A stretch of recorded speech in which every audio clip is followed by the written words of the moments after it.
Well, like most of you, I woke up to the terrible news of the massacre in Las Vegas. I think this is a time when we should be in prayer and looking to do anything we can to help the victims. Details are simply not there. We don't know exactly what happened, how this man was able to get his hands on weapons that are, for the most part, illegal for civilians to possess. But one thing has already happened. There are already people calling for specific gun control measures because they think this would have stopped this man. These people don't know what they're talking about. Now, I have a viewpoint. You all know that.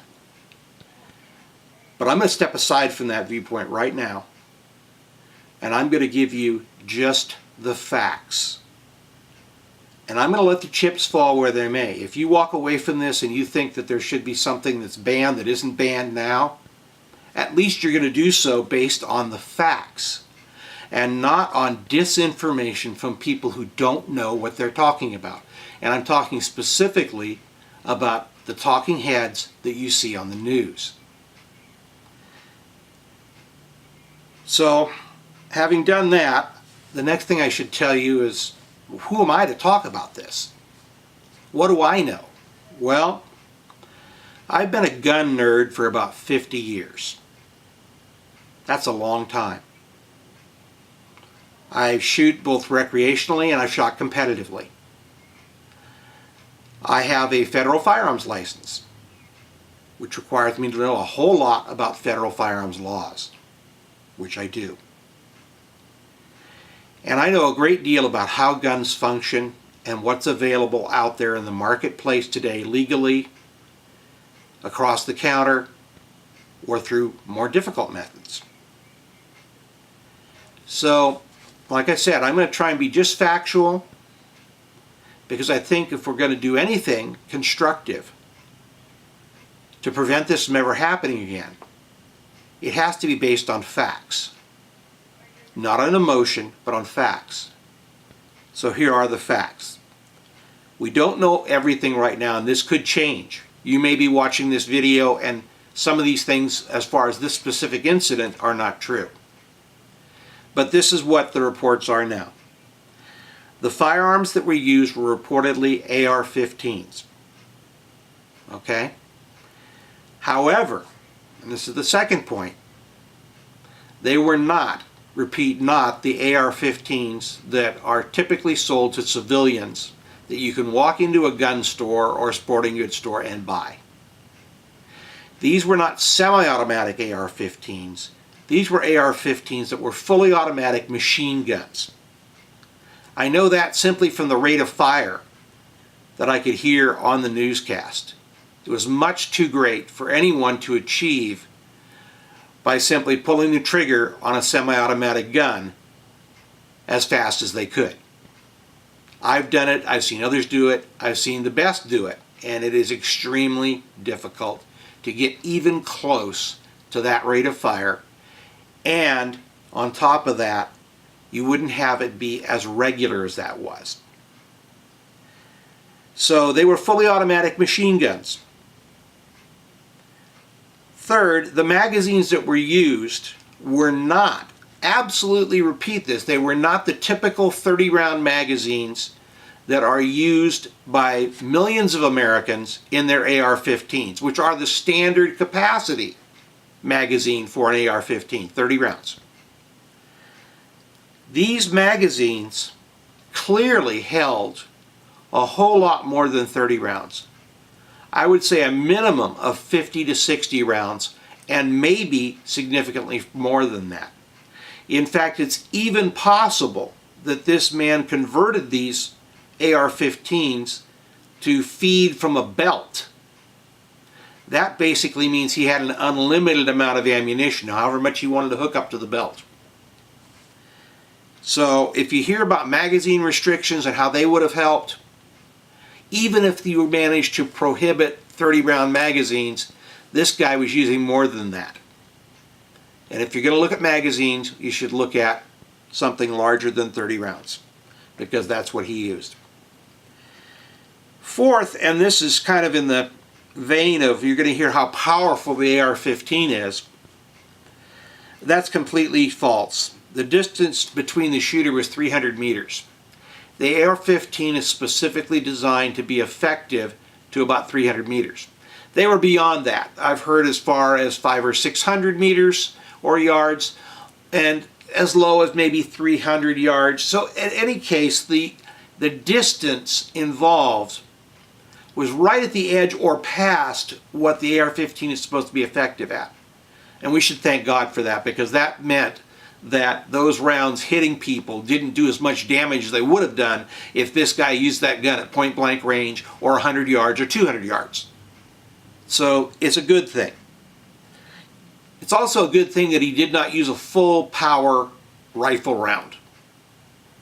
You can buy semi-automatic, and on the black market I guess you could probably buy fully automatic 30 caliber guns that would have been much more effective at doing damage to those poor people than this was. So that brings up the point. How in the world did this man get a hold of fully automatic machine guns? I mentioned earlier that he did not buy them at the gun store, but he may have bought them legally. He didn't go to the gun store, pass a background check, like many of you may have, and like I have, and walk out with the gun in 30 minutes. That doesn't happen. In fact, you don't walk out with a gun in 30 days. If you want to buy a legal machine gun in this country, you first must have a lot of money, because it takes a lot of money to buy one. A fully automatic AR-15 currently sells for between $20,000 and $50,000 each, and this man supposedly had several. So you got to have a lot of money. Second, you've got to be able to pass the most rigorous background check that the United States government does for firearms owners. It doesn't take 30 minutes, it doesn't take 30 days.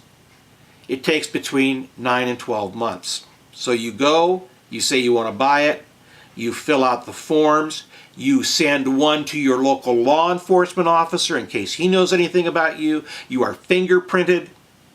All of this goes to the Bureau of Alcohol, Tobacco, and Firearms for them to do a further check on you. And after 9 to 12 months, if you pass, you get a tax stamp. You pay your $200, you actually do that when you send it in, and you can get your legal machine gun at that point. Your house is subject to inspection at any time because there are storage requirements for how you store that firearm. It is very, very different than a typical gun owned by a typical gun owner. So no matter what you hear, you can't legally buy a machine gun in the local sporting goods store, and you can't walk out with it the same day. Now, he could have also converted a legal AR-15 into an illegal machine gun. It's possible. It's extremely difficult, but it's possible. You're going to hear that this is very easy. All you need to do is take out a part or modify one part, and technically you can. But what results is, number one, that AR-15 that's converted is going to misfire a lot. It's going to fail to fire, because the firing pin won't have enough energy to discharge the cartridge. I won't go into all the details, but obviously this man was firing bursts of 50, 60 rounds or more, and he didn't have any misfires. The other thing is that the gun is very likely to fire before the bolt has closed and it's ready to contain the pressure of the cartridge. That simply results in the gun blowing up. Obviously his gun did not blow up. So he didn't follow, no matter what you hear, he didn't have this modified, with a file or, all the different ways. To do it right, so it works, you have to replace the entire fire control group.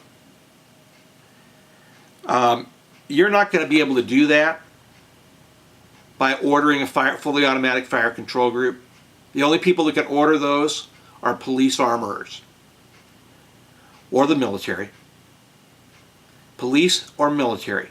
That's it. You can't buy those parts. So, perhaps you have somebody make them, or you make them yourself. Well, that's very, very hard because you have to have basically a complete machine shop. Not only do you have to fabricate them out of the right materials, you have to know how to harden them so that they don't wear out in a few rounds. It's very difficult to do that, to make those parts. It's possible, but it's very difficult. Oh, and I forgot to say one thing about legal machine guns. The number of crimes that have been committed by civilians with legal machine guns since 1934 equals 0.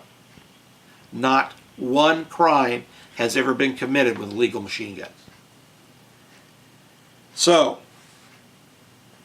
for all these reasons, it's quite unusual for someone to convert a legal semi-automatic firearm, particularly a rifle, high-powered rifle, into a machine gun. If it was easy, many criminals would be doing it, and they're not. Now, he could have purchased a fully legal, or fully automatic AR-15 on the black market. I'd say that's difficult, but it is possible. Mexican cartels frequently have corrupt law enforcement officers order a bunch of machine guns for them, and they do it. It's sad to say, but that happens a lot. That means that's one way that could have been, he could have obtained it. Another way that he could have obtained it would have been through the black market, would be coming from China. Unfortunately, it's a fact that China has tried to sell fully automatic AK-47s to gangs here in the United States. That's why that particular Chinese arms manufacturer, the biggest one, is under embargo right now. You can't buy a gun from them, even a single-shot shotgun that they make, because they've been embargoed. Now, they also, I should point out, China makes a version of the AR-15. So the police officers might not even know, looking at it initially, that it was made in China. So those are a couple of sources, plus the fact that unfortunately guns have gone missing from the military, and that could be what we have here.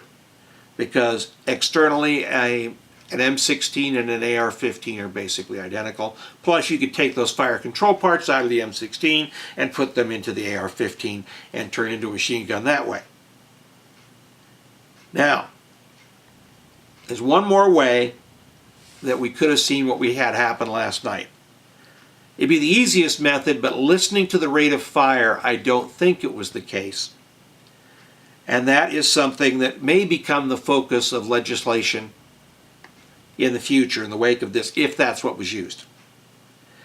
There are legal devices that help you to fire a semi-automatic firearm very quickly. And they're all available for AR-15s. They basically fall in two categories. First, there's what's called a bump fire stock. And what a bump fire stock does, without getting into everything, is it enables you to use the recoil of the gun to help you pull the trigger more rapidly. Now, because the trigger does have to be pulled for each shot, the Bureau of Alcohol, Tobacco, and Firearms has ruled that these bump fire stocks are legal under U.S. law as currently written. The second device has become more popular in the last 2 years or so, and it's been developed in the last 2 years by several companies. It's generically called a duplex trigger. And what a duplex trigger does is it fires when you pull the trigger, and it also fires when you release the trigger. So it would enable a person who's pulling the trigger real fast to get twice as many shots. Did he use one of these? Maybe, but the rate of fire was so steady, it didn't vary at all, so I tend to doubt that he used the second kind of device. A bump fire stock, possibly.